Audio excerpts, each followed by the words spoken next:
আমার প্রিয় ছাত্রছাত্রী, তোমাদের জন্য আমি এই মুহূর্তে যে অঙ্কটা কষে দেখাবো সেটা ক্লাস 10-এর 1.1 অনুচ্ছেদের 6-এর দাগের 2 নম্বর অঙ্কটা। এই অঙ্কটাতে বলা হয়েছে যে এক ব্যক্তি 80 টাকায় কয়েক কিগ্রা চিনি ক্রয় করলেন। 80 টাকা দিয়ে কয়েক কিগ্রা চিনি তিনি ক্রয় করলেন। যদি ওই টাকায় তিনি আরও 4 কিগ্রা চিনি বেশি পেতেন তবে তার প্রতি কিগ্রা চিনির দাম 1 টাকা কম হতো। এখানে প্রশ্ন থাকতে পারে যে তিনি কত কেজি চিনি ক্রয় করেছিলেন। দেখা যাক অঙ্কটা কষে দেখা যাক।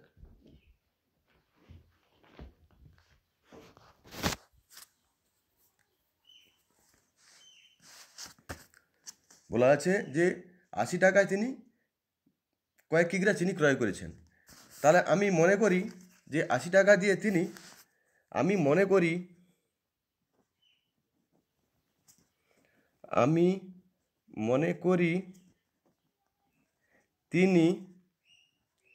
80 টাকায় দিয়ে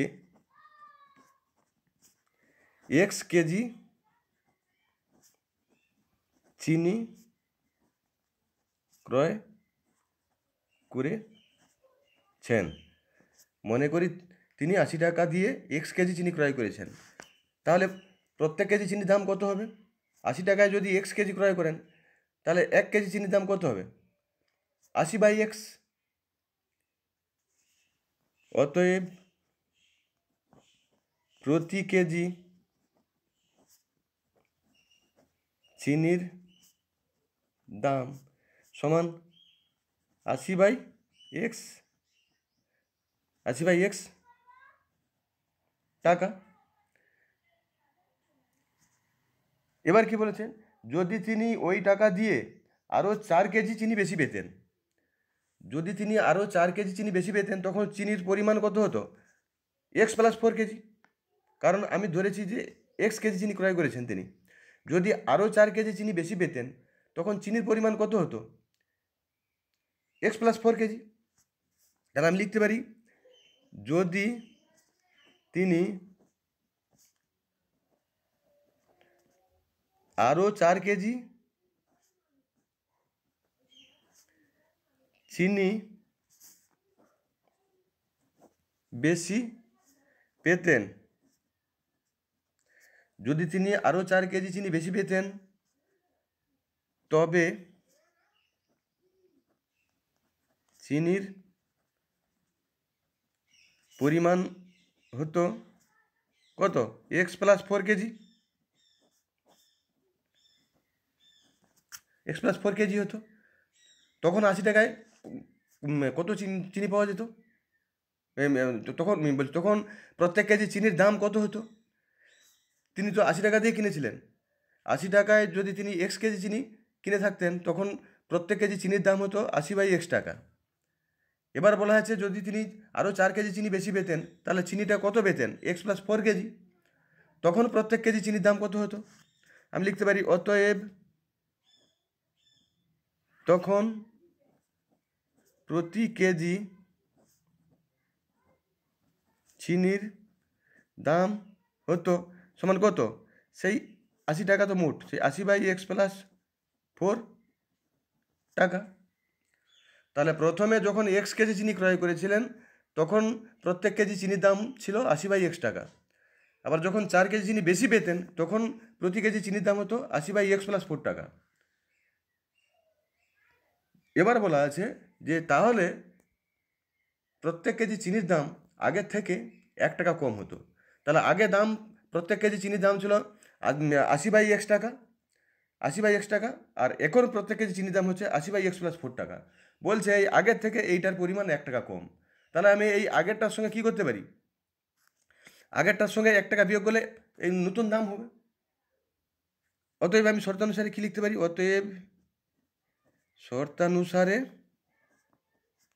শর্তানুসারে এই নতুন দামটা 80/x + 4, এই নতুন দামটা কী হবে? না আগের থেকে 1 টাকা কম হবে। তাহলে আগের দাম ছিল 80/x, তার থেকে 1 টাকা কম, তার থেকে 1 বিয়োগ করলেই দুটো সমান হয়ে যাচ্ছে।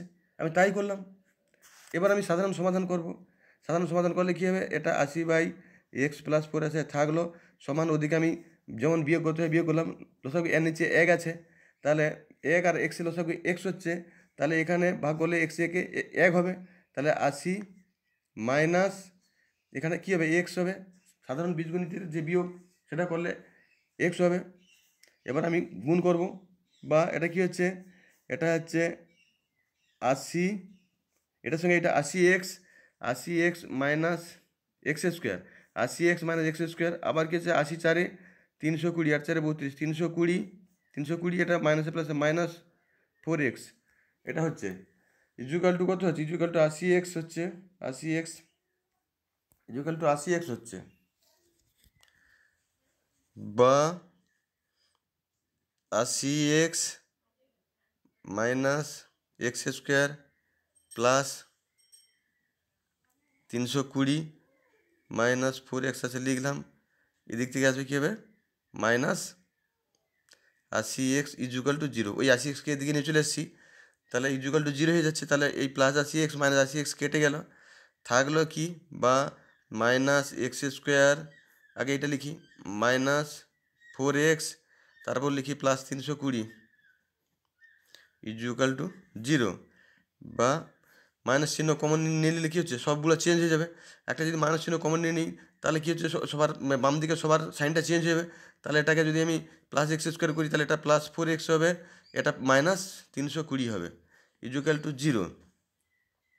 এবার 320 আমার 320কে আমি ভাগ দিতে হবে, কত হবে 320কে ভেঙে নাও, 320 একে যদি 2 দিয়ে ভাগ করি, 2 একে 2, 2 6 12, 160 দুগুণে 320, আবার যদি 2 দিই 2 8 16, এটা হচ্ছে, তারপরে 2 দিলে কত হচ্ছে 2 40 80, আবার 2 দিলে 2 20 40, 5 দিয়ে দাও, 5 4 20, 2 দাও 2 দাও, কত হবে, এখানে 4 পটাতে হবে, তাহলে তাহলে কত হচ্ছে 2 2 4 2 8, 2 16 20, 16 আর 20 হচ্ছে, 16 2 32, 16 আর 20 হচ্ছে, তাহলে 16 আর 20 করতে হবে, বা এক্স স্কোয়ার প্লাস আছে 20 মাইনাস 16 করলে 4 পড়ে যাচ্ছে, এক্স মাইনাস 320 ইজুকাল টু 0, বা এক্স স্কোয়ার প্লাস 20x প্লাসে মাইনাসে minus 16x minus 320 equal to 0, বা এক্স কমন যাবে, এখানে এক্স কমন গেলে এক্স প্লাস 20 মাইনাস ওখানে 16 কমন যাবে, 16 কমন গেলে থাকবে এক্স মাইনাস মাইনাসে প্লাস 16 প্লাস 20 হবে ইজুকাল টু 0 হচ্ছে, তাহলে আমি এখানে কমন নিতে পারি, বা এটা আর এটা কমন যাবে, এক্স প্লাস 20 ইন্টু এখানে থাকলো কি এক্স মাইনাস এখানে থাকলো 16, এই হচ্ছে ইজুকাল টু 0। এখানে আমি এটা এবং এটা একই আছে, দুটোর মধ্যে একটা কমন গেল, তারপর কি থাকলো এখানে এক্স থাকলো, এক্স লিখলাম, মাইনাস 16 থাকলো, 16 লিখলাম ইজুকাল টু 0। আবার দুটো রাশির গুণফল 0 হলে প্রত্যেকটার মান 0 হবে, আমি তাই করব, একটা হচ্ছে এক্স প্লাস 20 আর একটা হচ্ছে এক্স মাইনাস 16, তাহলে আমি লিখতে